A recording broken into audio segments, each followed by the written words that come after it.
सरन्यायाधीश सूर्यकांत यांच्या सुनावणीतील एका टिप्पणीचा आधार घेत अभिजित दिपके यांनी कॉक्रोच जनता पार्टीची स्थापना केली। इंस्टाग्राम, फेसबुक आणि एक्सवरती कॉक्रोच जनता पार्टीच्या सोशल मीडिया हँडल्सला जोरदार प्रतिसाद मिळाला। त्यानंतर नीट पेपर फुटीच्या मुद्द्यावरती केंद्रीय शिक्षण मंत्री धर्मेंद्र प्रधान यांचा राजीनामा घेतला गेला। आता गेले 2 दिवस छत्रपती संभाजीनगरमध्ये अभिजित दिपकेंच्या घरी सीजेपीची बैठक सुरू होती।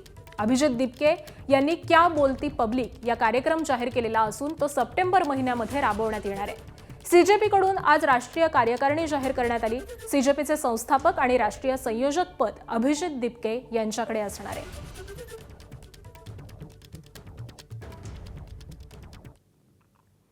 आणि दरम्यान कॉक्रोच जनता पार्टीच्या कार्यकारिणीमध्ये नेमका कोणाचा समावेश आहे पाहूयात।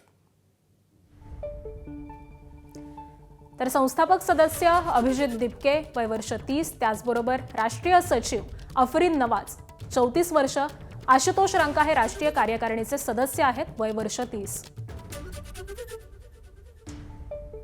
त्याचबरोबर राष्ट्रीय कार्यकारिणी सदस्य सौरभ दास 27 वर्ष, अजिंक्य शिंदे राष्ट्रीय कार्यकारिणीचे सदस्य आहेत, त्यांचं वय आहे 35 वर्ष।